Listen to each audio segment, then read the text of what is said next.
Welcome. आज की इस डीप डाइव में हम एक ऐसी फिलोसॉफिकल जर्नी पर निकलने वाले हैं जो वाकई माइंड बेंडिंग है। आज का हमारा मिशन बहुत ही खास और प्रोफाउंड है। हाँ, और हमारे पास जो मटेरियल है वो सीधे एंशंट विजडम से आता है। स्पेसिफिकली हम ईसा उपनिषद के डीप कॉन्सेप्ट्स को स्टेप बाय स्टेप और बिल्कुल आसान भाषा में डिकोड करने वाले हैं। सही कहा। किसी के लिए भी ये सोचना बड़ा दिलचस्प हो सकता है कि हजारों साल पुराने टेक्स्ट आज की इस तेज रफ्तार मॉडर्न दुनिया में कैसे रेलेवेंट हो सकते हैं। लेकिन इस डीप डाइव का पूरा मकसद ही यही है कि लाइफ, कर्मा और अल्टीमेट रियलिटी के सबसे कॉम्प्लेक्स आइडियाज को अनपैक किया जाए। बिल्कुल। और इस चर्चा की शुरुआत में ही कॉन्टेक्स्ट सेट करना बहुत जरूरी है। ईसा उपनिषद की शुरुआत जिन पावरफुल मंत्रों से होती है उन्हें ईसावास्यम कहा जाता है। ईसावास्यम, ये नाम काफी डीप साउंड करता है अपने आप में। हाँ, और इस एंशंट नॉलेज की सबसे बड़ी खासियत शुरुआत में ही क्लियर कर दी गई है। देखिए, ये मटेरियल क्लियरली बताता है कि इस टेक्स्ट का मेन पर्पस किसी तरह के ऑर्डिनरी रिचुअल्स या कर्मा को प्रमोट करना नहीं है। इनका असल मकसद सेल्फ यानी आत्मा के ट्रू नेचर को रिवील करना है। राइट। तो मतलब ये फिलॉसफी बताती है कि जो एक्चुअल सेल्फ है वो ओरिजिनली प्योर है, सिनलेस है और हमेशा इटर्नल है।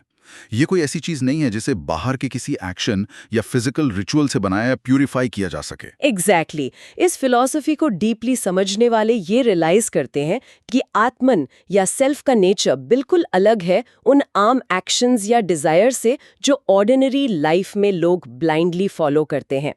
इन कॉन्सेप्ट्स का गोल ही यही है कि रूट लेवल पर इग्नोरेंस को हटाया जाए और वननेस का एक गहरा नॉलेज प्रोड्यूस किया जाए, जिससे दुनिया के सारे दुख और मोह हमेशा के लिए खत्म हो सके। ओके, लेट्स अनपैक दिस, क्योंकि ये स्टेटमेंट ही अपने आप में बहुत पावरफुल है कि सेल्फ को किसी एक्शन से प्यूरिफाई नहीं किया जा सकता, वो इनहेरेंटली प्योर है। सही पकड़ा है आपने। ये एक बहुत बड़ा शिफ्ट है सोचने के तरीके में। तो इस डिस्कशन को जब हम उस पहले मेन थॉट की तरफ ले जाते हैं तो रिनॉन्सिएशन यानी त्याग की बात आती है। टेक्स्ट की शुरुआत ही इस आइडिया से होती है कि इस दुनिया में जो कुछ भी मूव कर रहा है, जो कुछ भी एग्जिस्ट करता है, उसे ईश्वर या सुप्रीम लॉर्ड से कवर कर देना चाहिए। हाँ, वर्स 1 यही समझाता है। अब नेचुरली दिमाग में सवाल आएगा कि इसका प्रैक्टिकल मतलब क्या है। दुनिया को ईश्वर से कवर करने का अर्थ किसी ब्लैंकेट की तरह रखना तो नहीं हो सकता। ये वाकई एक बहुत ही गहरा और मेटाफिजिकल कॉन्सेप्ट है। इसका अर्थ फिजिकली किसी चीज को कवर करना नहीं है, बल्कि परसेप्शन यानी देखने के नजरिए को पूरी तरह से बदलना है। नजरिया बदलना, अच्छा। ऐसे समझने के लिए हमारे सोर्सेज में एक बेहद खूबसूरत एनालॉजी मिलती है। जैसे चंदन यानी सैंडलवुड की लकड़ी पर जब पानी लग जाता है और वो सीखने लगती है तो उसमें से एक अजीब सी बुरी स्मेल आने लगती है। ट्रू। लेकिन जब उस लकड़ी को किसी सरफेस पर घिसा जाता है तो उसकी जो नेचुरल असली महक है वो निकलकर उस बुरी स्मेल को पूरी तरह ओवरपावर या कवर कर लेती है। अरे वाह, ये कितनी बढ़िया एनालॉजी है। ठीक उसी तरह इस दुनिया में जो कुछ भी अनरियल है, जो ड्युअलिटी हर जगह दिखती है कि मैं करने वाला हूँ या मैं भोगने वाला हूँ, उसे अपने सुप्रीम सेल्फ की प्योर कॉन्टेम्पलेशन से कवर करना है। मतलब इस डीप रियलाइजेशन के साथ जीना है कि इनड्वेलिंग सेल्फ ही सब कुछ है। उसी अवेयरनेस से एक डिटैचमेंट आती है। तभी आगे कहा गया है कि किसी के धन या वेल्थ का लालच मत करो। बिल्कुल, क्योंकि लॉजिकली देखा जाए जब सब कुछ उस एक सेल्फ का ही हिस्सा है तो एक्चुअल में कोई दूसरा है ही नहीं जिसके धन का लालच किया जाए। ये सच में इंसान के वर्ल्ड व्यू को कंप्लीटली बदल देने वाला पॉइंट है। किसका धन है, ये सवाल ही अपने आप में एक अल्टीमेट डिनायल है। अगर ओनरशिप का कॉन्सेप्ट ही इल्यूजन है तो लालच किस चीज का। सही बात है। लेकिन एक प्रैक्टिकल प्रॉब्लम यहां जरूर आती है। हर इंसान तो अपनी वर्ल्डली डिजायर्स और अटैचमेंट्स को तुरंत छोड़कर कंप्लीट सन्यासी नहीं बन सकता। दुनिया चलाने के लिए एक्शंस तो करने पड़ते हैं। हाँ, और एंशिएंट विजडम इस प्रैक्टिकल रियलिटी को इग्नोर नहीं करती। ऐसे में उन लोगों के लिए एक ऑल्टरनेटिव पाथ भी क्लियरली डिफाइन किया गया है जो डिजायर्स को पूरी तरह रिनाउंस नहीं कर सकते। उन्हें बताया गया है कि वो कर्मा का रास्ता चुन सकते हैं। लेकिन मेरी समझ से ये ऑर्डिनरी माइंडलेस कर्मा नहीं है। टेक्स्ट में आगे वाले वर्स में बताया गया है कि स्क्रिप्चर्स में दिए गए सही कर्मास, जैसे अग्निहोत्रा या आम भाषा में फायर सैक्रिफाइसेस आदि करते हुए एक इंसान को 100 साल तक जीने की इच्छा करनी चाहिए। जो समय ह्यूमन स्पैन का लॉन्गेस्ट टाइम माना जाता था। एग्जैक्टली और अगर लाइफ को इस स्ट्रक्चर्ड वे में जिया जाए तो एक अश्योरेंस मिलती है जिसे कहते हैं कर्मा न लिप्यते, यानी एक्शंस करने के बावजूद उनका बुरा असर या लेप उस इंसान पर नहीं चिपकता। यहीं पर इस एंशिएंट टेक्स्ट की प्रैक्टिकलिटी सबसे ज्यादा सामने आती है। ये रेकग्नाइज करता है कि सोसाइटी में अलग अलग लेवल के सीकर्स होते हैं। राइट, सब एक लेवल पर नहीं होते। लेकिन व्हाट्स फैसिनेटिंग हियर इज कि इस ऑल्टरनेटिव पाथ को देने के तुरंत बाद एक बहुत ही स्ट्रिक्ट और चिलिंग वार्निंग भी दी गई है। वर्स 3 में उन लोगों के बारे में बात की गई है जो बिल्कुल इग्नोरेंस में जीते हैं, जिन्हें टेक्स्ट ने किलर्स ऑफ द सेल्फ यानी आत्मा का हनन करने वाले कहा है। आत्मा का हनन करने वाले पर किसी के भी मन में ये सवाल उठ सकता है कि इटर्नल और इनडिस्ट्रक्टिबल सेल्फ को कोई कैसे मार सकता है? हाँ, क्योंकि आत्मा को तो इटर्नल बताया गया है। तो आत्मा का हनन करने का एक्चुअल अर्थ क्या निकलता है इस फिलॉसफी में? इसका बहुत ही लॉजिकल एक्सप्लेनेशन ये है कि आत्मा को फिजिकली डिस्ट्रॉय नहीं किया जा सकता, पर ऑर्डिनरी इग्नोरेंट लोग अपनी इग्नोरेंस की वजह से उस इटर्नल सेल्फ की रियलिटी को पूरी तरह से छुपा देते हैं, जैसे किसी मरे हुए इंसान की कॉन्शियसनेस कंसील्ड या हिडन होती है। से ही इनका जो ट्रू डिवाइन नेचर है वो उनकी वर्ल्डली इग्नोरेंस और मटेरियल अटैचमेंट्स के नीचे दब जाता है। सही कहा। और उस आत्मा की आवाज को इग्नोर करने के फॉल्ट की वजह से, यानी ट्रू सेल्फ को सप्रेस करने की वजह से, वो ट्रांसमाइग्रेशन यानी बार बार होने वाले जन्म और मृत्यु के एंडलेस चक्कर में फंसते हैं। बताया गया है कि फिजिकल डेथ के बाद ऐसी स्टेट मिलती है जिसे असूर्य लोका या डेविल्स के वर्ल्ड्स कहा गया है। डेविल्स के वर्ल्ड्स, ये काफी इंटेंस मेटाफर है। हाँ, ये ऐसी स्टेट्स हैं जो ब्लाइंडिंग डार्कनेस या घोर अंधेरे से घिरी हुई है। यहाँ डार्कनेस का मतलब लैक ऑफ लाइट नहीं, बल्कि लैक ऑफ कॉन्शियसनेस और अवेयरनेस है। Here's where it gets really interesting, क्योंकि एक तरफ ब्लाइंडिंग डार्कनेस की वार्निंग है और दूसरी तरफ जब हम उस एक्चुअल सेल्फ के नेचर को स्टडी करते हैं तो वो पूरी तरह से माइंड बेंडिंग कॉन्ट्रडिक्शंस और पैराडॉक्सेस से भरा हुआ है। बिल्कुल। वर्स 4 और 5 को देखिए। इस इटर्नल आत्मा को डिफाइन करते हुए कहा गया है कि ये अनमूविंग यानी बिल्कुल स्थिर है, अपनी जगह से कभी हिलती नहीं, लेकिन फिर भी ये माइंड से ज्यादा फास्ट है। सेंसेस उसको कभी कैच नहीं कर सकती क्योंकि वो हमेशा आगे भाग रही होती है। आगे चलकर इसे और डिटेल में बताया गया है कि ये चलती है, ये नहीं चलती, ये बहुत दूर है, ये बहुत पास है, ये सबके अंदर है और ये सबके बाहर भी है। हाँ, एक आम सोचने वाले दिमाग के लिए ये सब सुनने में इतना विरोधाभासी लगता है। इन अपैरेंट कॉन्ट्रडिक्शंस का आखिर अर्थ क्या है? देखने में ये कॉन्ट्रडिक्शंस लगते जरूर है, पर इनका एक बहुत ही सॉलिड लॉजिकल फाउंडेशन है। ये सब अनकंडीशनड और कंडीशनड स्टेट्स के अलग-अलग नजरिए का फर्क है।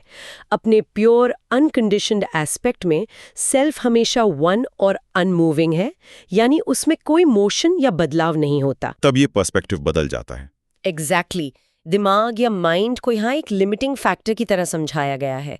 जैसे एक छोटे से आईने में पूरा आसमान दिखता है, पर वो आईना उस आसमान के वास्टनेस को अपनी बाउंड्री में लिमिट कर देता है।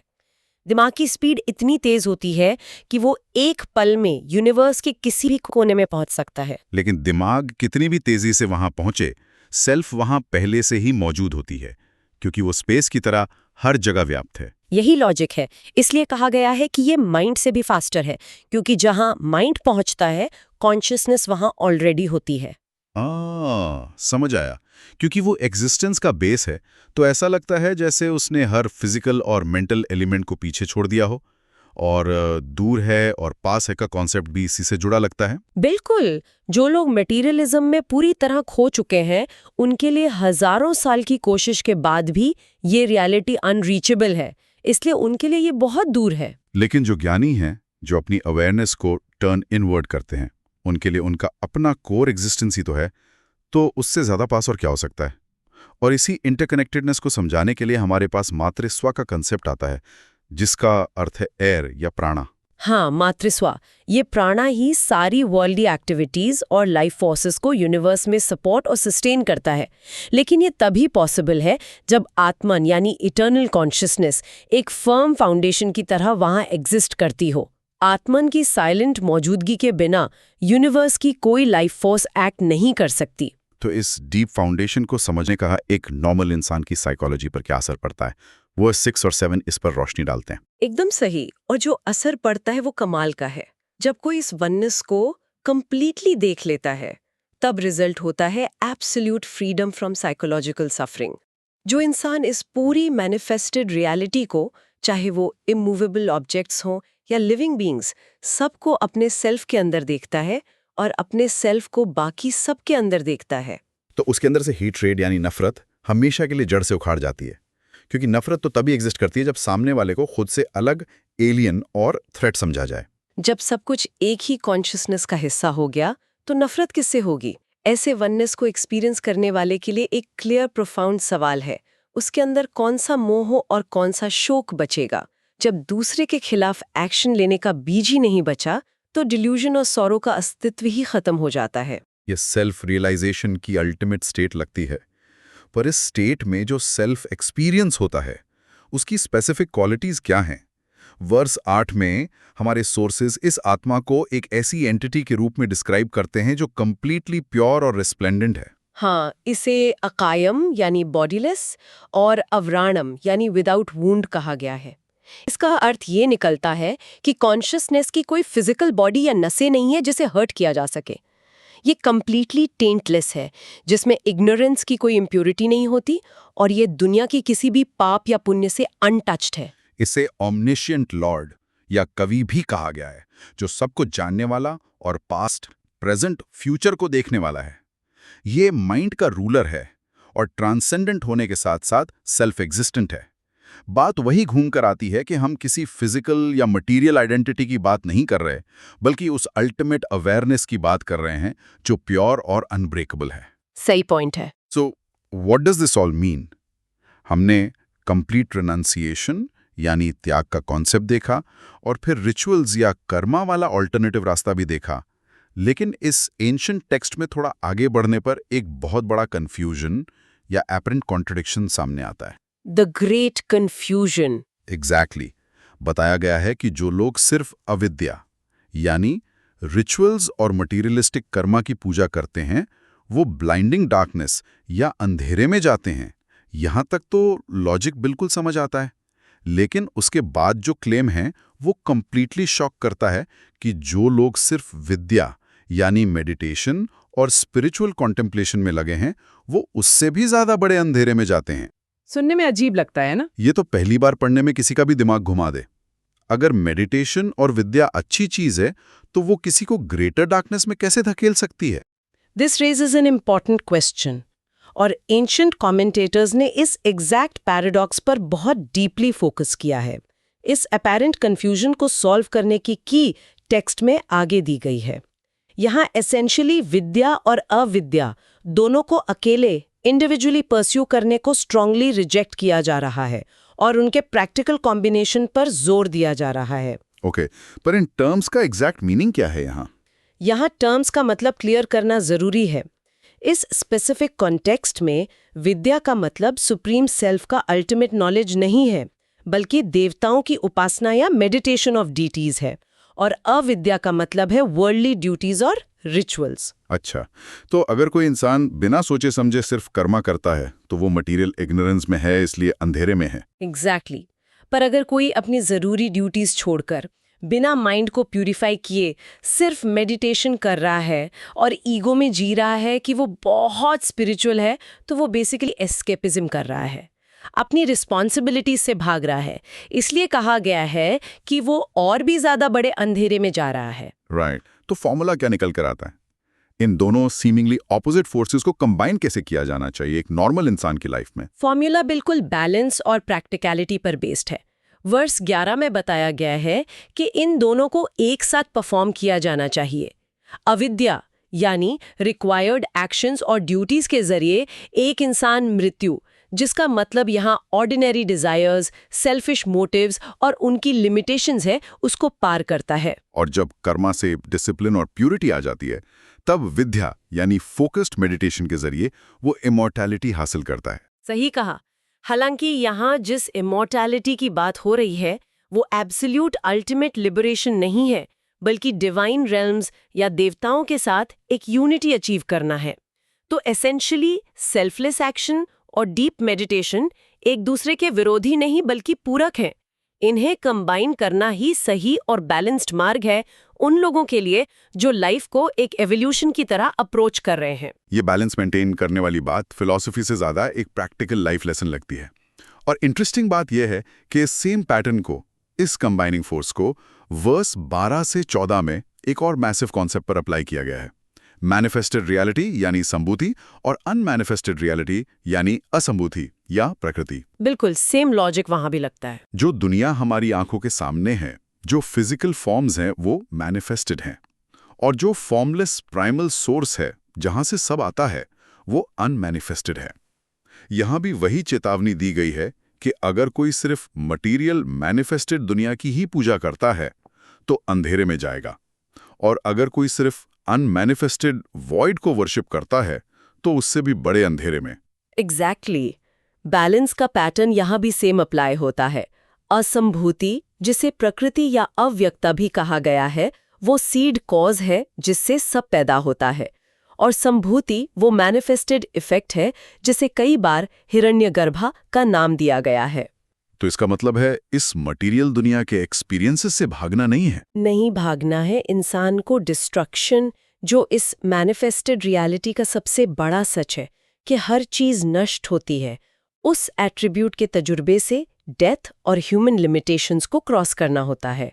उस ट्रांजिएंट नेचर को डीपली समझना होता है, और फिर अनमैनिफेस्टेड की डीप कॉन्टेम्पलेशन से वो उस इमॉर्टलिटी को पाता है जो नेचर के प्राइमल सोर्स में एब्जॉर्प्शन से मिलती है। मटेरियल यूनिवर्स का एक्सपीरियंस और स्पिरिचुअल डेप्थ का कॉम्बिनेशन ही एक योगी को ह्यूमन और डिवाइन वेल्थ के जरिए आखिरी रिजल्ट तक पहुंचा सकता है। हालांकि ये अभी भी वो अल्टीमेट एब्सोल्यूट मोक्ष नहीं है जिसके बारे में हमने पहले बात की थी, पर ये उस दिशा में एक मेजर स्टेप जरूर है। सही समझे आप। वाह, इस फिलॉसफी का कैनवस कितना वास्ट है। तो बेसिकली वर्ल्डली या डिवाइन एग्जिस्टेंस के इन सारे एक्सपीरियंसेस के आखिरी छोर तक पहुंचने के बाद जब एक योगी या डेडिकेटेड सीकर लाइफ के बिल्कुल आखिरी मुकाम पर होता है, तब क्या होता है? यहाँ से इन फिलोसॉफिकल टीचिंग्स का टोन एकदम से बहुत इमोशनल और डीपली रिफ्लेक्टिव हो जाता है।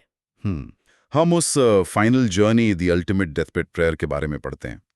वर्स 15 में एक बेहद खूबसूरत इमेजरी आती है। सत्यस्य आपहितम मुखम हिरणमय्येन पत्रेण, यानी अल्टीमेट ट्रुथ का चेहरा एक सोने के बर्तन या गोल्डन वेसल से ढका हुआ है। यह मेटाफॉर लाइफ के एंड में किस तरह का मैसेज कन्वे करता है? ये उन लोगों की आखिरी कॉस्मिक प्रेयर है जिन्होंने अपना पूरा जीवन बैलेंस और अवेयरनेस के पाथ पर चलते हुए बिताया है। जब फिजिकल बॉडी ड्रॉप करने का यानी मृत्यु का समय पास आता है, तब सीकर नेचर और यूनिवर्स के फोर्सेस को एड्रेस करता है, स्पेसिफिकली सूर्य या सन को, जिसे यहाँ पूषण यानी नरिशर कहा गया है। पूषण? हाँ, सीकर कहता है कि वो जो अल्टीमेट ट्रूथ है, उस रियलिटी का मुख इस चमकते हुए डैजल करने वाले गोल्डन लिड से ढका हुआ है। ये सोने का बर्तन मेटाफोरिकली दुनिया की आउटवर्ड चमक, डिजायर्स और कॉस्मिक डिस्ट्रैक्शंस का प्रतीक है जो आखिरी मोमेंट तक ट्रूथ को ब्लॉक कर सकते हैं। वो प्रार्थना करता है, इस डैजलिंग ढक्कन को हटा लीजिए, अपनी इन चमकती किरणों को विड्रॉ कर लीजिए, ताकि वो जो कल्याणकारी मोस्ट ग्रेसफुल फॉर्म है मैं उसे देख सकूं। और आगे जो रियलाइजेशन है वो और भी बड़ी है। वो रियलाइज करता है कि वो जो पर्सन या पुरुषा उस आसमान में सूर्य में है, वो मैं ही हूं। ये एब्सोल्यूट मैक्रोकॉज़म और माइक्रोकॉज़म का मिलन है। यूनिवर्स का सुप्रीम सोर्स और इंसान के अंदर का अवेयरनेस दोनों एक ही है। ये line I am that very person that is yonder, ये लेटिंग गो का और कंप्लीट आइडेंटिफिकेशन का सबसे प्योरेस्ट एक्सप्रेशन लगता है। अपने ईगो, अपनी आइडेंटिटी को उस इन्फाइनाइट कॉन्शियसनेस में डिसॉल्व कर देना। उसके बाद वर्स 17 में जो सीक्वेंस आता है वो उस फाइनलिटी को दर्शाता है। बिल्कुल। जब फिजिकल एग्जिस्टेंस कंप्लीटली एंड हो रही है तो माइंड को कमांड दी जाती है और नेचर से प्रेयर्स मांगी जाती हैं। कहा जाता है कि इन वाइटल ब्रेथ्स या प्राणों का उस यूनिवर्सल इमॉर्टल एयर यानी सूत्रात्मा में मिलन हो जाए, और जो ये फिजिकल शरीर पीछे छूट रहा है वो जलकर राख या एशेस बन जाए। इस पॉइंट पर एक प्रोफाउंड फ्रेज बार बार यूज होता है, कृतो स्मर कृतम स्मर, यानी ओ माइंड, किए हुए कर्मों को याद रख। इस अर्नेस्टनेस के साथ बार बार याद दिलाया जाता है कि लाइफ का जो सारा सम टोटल है, जो सारी थॉट्स और एक्शंस हैं, उन्हें आप समराइज करने का वक्त आ गया है। सही कहा। उस फ्रजाइल और अल्टीमेट बाउंड्री पर दिमाग और अग्नि दोनों से अपील की जा रही है। वहां एक क्लियर रिक्वेस्ट है कि जीवन भर के कर्मों की अवेयरनेस रखी जाए, क्योंकि आगे की जर्नी उसी अवेयरनेस पर निर्भर करेगी। और यही डायरेक्ट कनेक्टिंग लिंक बनाता है आखिरी रिफ्लेक्शन का। ये सच में एक ह्यूमन लाइफ की सबसे ग्रेसफुल और डिग्निफाइड एग्जिट की तस्वीर लगती है। लेकिन ठीक इसके बाद इस पूरी डीप फिलोसॉफिकल डिस्कशन को यहीं ख़त्म नहीं किया जा सकता, क्योंकि इस सोर्स के आखिरी हिस्से में एक बहुत ही क्रिटिकल डाउट सामने रखा गया है जिस पर डिटेल में विचार किया गया है। ओ हाँ, वो डाउट बहुत ज़रूरी है। और ये डाउट बिल्कुल उस फाउंडेशन से जुड़ा है जहां से हमने शुरुआत की थी। क्या एब्सोल्यूट सेल्फ नॉलेज यानी आत्मा का सच्चा अल्टीमेट ज्ञान और कर्मा यानी मटेरियल दुनिया के एक्शंस को सच में एक प्रैक्टिकल कॉम्बिनेशन के तरह एक ही समय पर एक्सपीरियंस किया जा सकता है? If we connect this to the bigger picture, तो फिलॉसफी के महान स्कॉलर्स, स्पेसिफिकली शंकराचार्य जी ने इस डाउट को बहुत डीपली एनालाइज करके क्लियर किया है। उनका लॉजिक और कंक्लूजन बहुत ही कैटेगोरिकल और आसानी से समझ आने वाला है। उनका आंसर है नहीं, सुप्रीम सेल्फ नॉलेज और कर्मा को बिल्कुल कंबाइन नहीं किया जा सकता। इनफैक्ट इन दोनों का एक साथ होना एक लॉजिकल इम्पॉसिबिलिटी है। Logical impossibility? हाँ, उनके हिसाब से ये दोनों पाथ्स पूरी तरह से ऑपोजिट हैं और एक साथ एग्जिस्ट नहीं कर सकते। पर वेट, ये थोड़ा कंफ्यूजिंग लग सकता है, क्योंकि थोड़ी देर पहले ही हमने विद्या और अविद्या यानी एक्शन और मेडिटेशन को कंबाइन करने का फायदा देखा था। तो अब अचानक से इन्हें टोटली इनकम्पैटिबल क्यों बताया जा रहा है? ऐसा क्या बदल गया है? यही वो सबसे क्रूशल फिलोसॉफिकल डिस्टिंक्शन है जो किसी को भी समझनी होती है। जो कॉम्बिनेशन पहले बताया गया था, वहां विद्या का मतलब सिर्फ देवताओं पर फोकस्ड मेडिटेशन था। वो माइंड का एक एक्शन था जिसमें ड्युअलिटी बची हुई थी, ध्यान करने वाला और जिसका ध्यान किया जा रहा है। राइट। पर यहाँ जिस अल्टीमेट सेल्फ नॉलेज की बात हो रही है, वो सुप्रीम एब्सोल्यूट रियलाइजेशन है। आर्ग्यूमेंट ये है कि अल्टीमेट ट्रूथ और ऑर्डिनरी कर्मा का कोएग्जिस्टेंस वैसे ही नामुमकिन है जैसे आग की गर्मी और बर्फ की ठंडक एक ही समय पर एक ही ऑब्जेक्ट में नहीं रह सकते। क्या जबरदस्त एग्जाम्पल है। Light and coldness of fire. Karma और दुनिया की डिजायर्स तभी पैदा होती हैं जब इंसान को लगता है कि वो इनकम्प्लीटनेस का शिकार है और उसे कुछ हासिल करना है। ये फीलिंग ऑफ इनकम्प्लीटनेस सीधे इग्नोरेंस से आती है। जब किसी इंसान को ट्रू ज्ञान हो जाता है कि मैं ही इन्फिनाइट, प्योर और बॉडीलेस सेल्फ हूं, तो सारी इग्नोरेंस गायब हो जाती है। और जब कर्मा का सीड कॉज यानी इग्नोरेंस ही नहीं बची, तो एक्शन या डिजायर कहाँ से पैदा होगी? एग्जैक्टली। जैसे एक आदमी जिसे प्योर सर्टिनिटी से पता चल गया है कि आग गर्म होती है, उसमें आग को छूकर चेक करने की या उसके ठंडे होने का डाउट रखने की कोई स्पेस नहीं बचती।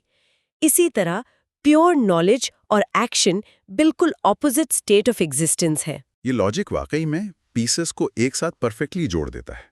अगर बेसिक लेवल की इग्नोरेंस मौजूद है, तो नेचुरली डिजायर्स और कर्मास चलते रहेंगे।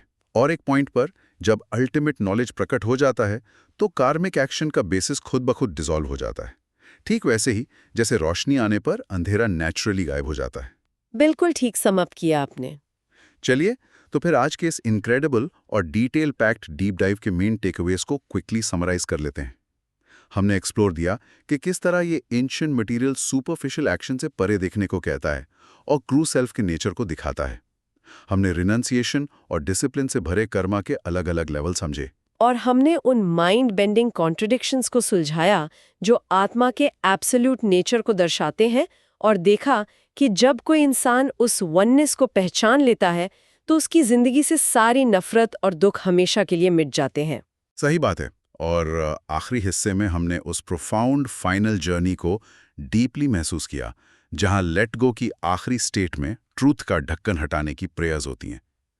आज की इस फास्ट पेस, इंफॉर्मेशन ओवरलोड और मटीरियलिस्टिक दुनिया में किसी के लिए भी ऐसी इंसाइट्स बहुत इंपॉर्टेंट हो जाती हैं। ये याद दिलाता है कि सरफेस लेवल की अचीवमेंट सब कुछ नहीं है। मल्टीपल पर्सपेक्टिव्स जैसे एक्शन और मेडिटेशन का प्रैक्टिकल बैलेंस हमारे डे टू डे एवोल्यूशन के लिए ज़रूरी है, लेकिन आखिरी अल्टीमेट स्टेट ईगो और एक्शन से पूरी तरह आज़ाद होने में है। ये वाकई लाइफ को देखने का एक नया लेंस देता है। और अब इस डीप डाइव को एक फाइनल और समवॉट प्रोवोकेटिव थॉट के साथ छोड़ते हैं, ताकि सुनने वाले इस पर खुद गौर कर सकें। हम सब अपनी ज्यादातर उम्र उस सोने के बर्तन यानी गोल्डन वेसल को पॉलिश रखने में निकाल देते हैं। वो चमकती हुई दुनिया, स्टेटस, वेल्थ और बाहरी अचीवमेंट्स जिसको हम सब सक्सेस मानते हैं।